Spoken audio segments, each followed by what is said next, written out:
This is the story of Mother Holle.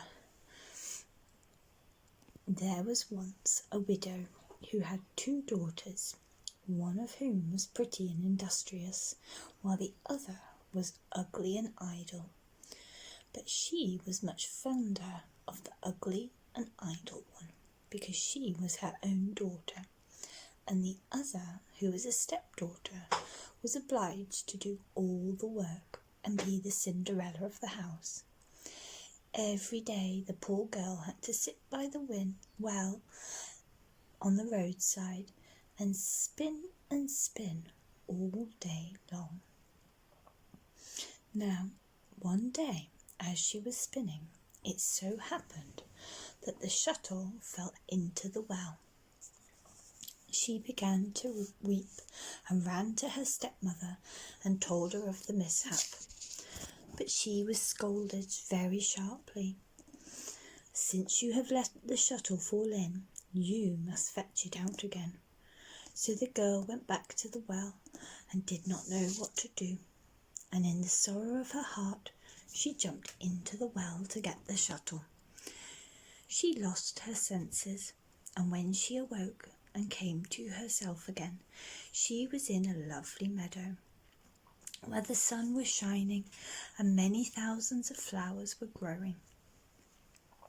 Along this meadow she went, and at last came to the baker's oven, full of bread.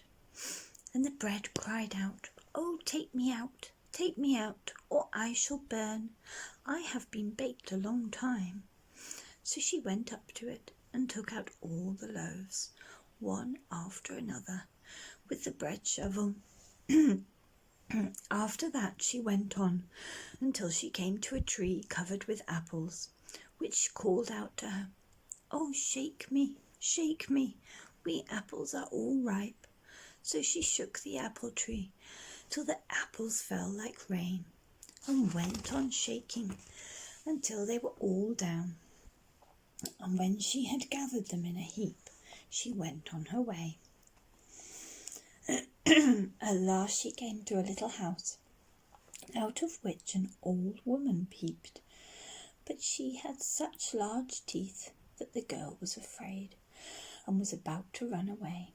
But the old woman called out to her, "What are you afraid of, dear child? Stay with me, if you will. Do all the work in the house properly. You shall be better for it. Only you must take care of my bed well, and shake it thoroughly till the feathers fly, for then it will snow on the earth. I am Mother Holle." As the old woman spoke so kindly to her, the girl took courage and agreed to enter her service. She attended to everything to the satisfaction of her mistress, and always shook her bed so vigorously that the feathers flew about like snowflakes. So she had a pleasant life with her, never an angry word, and boiled or roast meat every day. She stayed some time with Mother Holle, and then she became sad. At first she did not know what the matter was with her, but found at length that it was homesickness. Although she was many thousand times better off here than at home, still she had a longing to be there.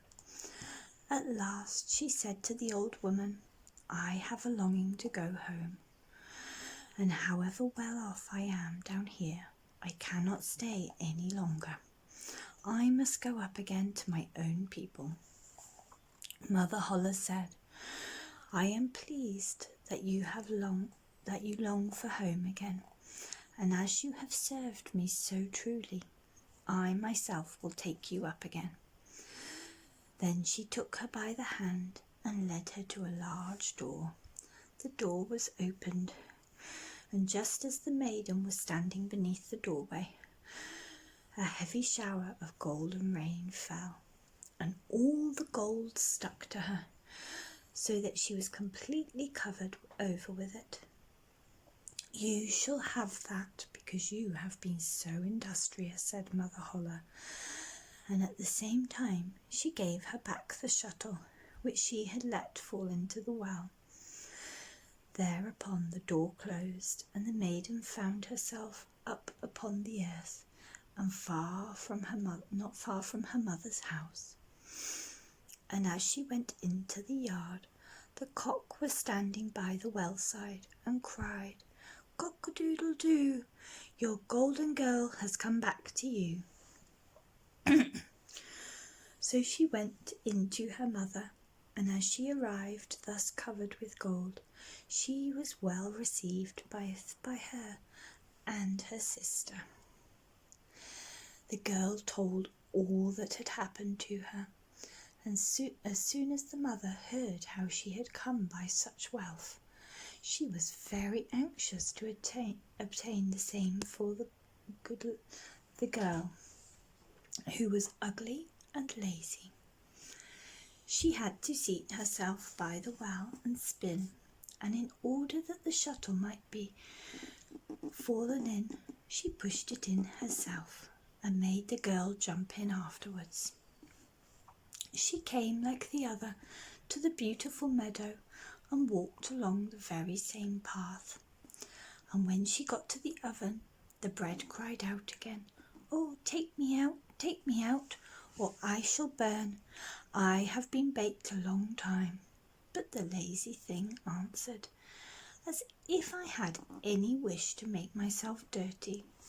And on she went. Soon she came to the apple tree, which cried, "Oh, shake me, we apples are all ripe." But she answered, "Wouldn't you like that one of you might fall on my head?" And so went on.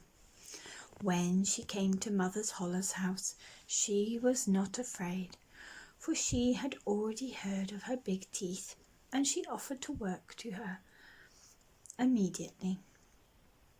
The first day she forced herself to work diligently, and obeyed Mother Holle when she told her to do anything, for she was thinking of all the gold that she would give her. But on the second day she began to be lazy, and on the third day still more so, and then she would not get up in the morning at all, nor did she make Mother Holle's bed as she ought, and did not shake it so as to make the feathers fly up. Mother Holle was soon tired of this, and gave her notice to leave. The lazy girl was willing enough to go, and thought that now the golden rain would come. Mother Holle led her also to the great door, but while she was standing beneath it, instead of the gold, a big kettle full of pitch was emptied over her.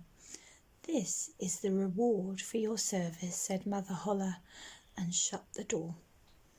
So the lazy girl went home, but she was quite covered with pitch, and the cock by the well side, as soon as he saw her, cried out, "Cock-a-doodle-doo, your pitchy girl's come back to you." But the pitch stuck fast to her, and could not be got off as long as she lived.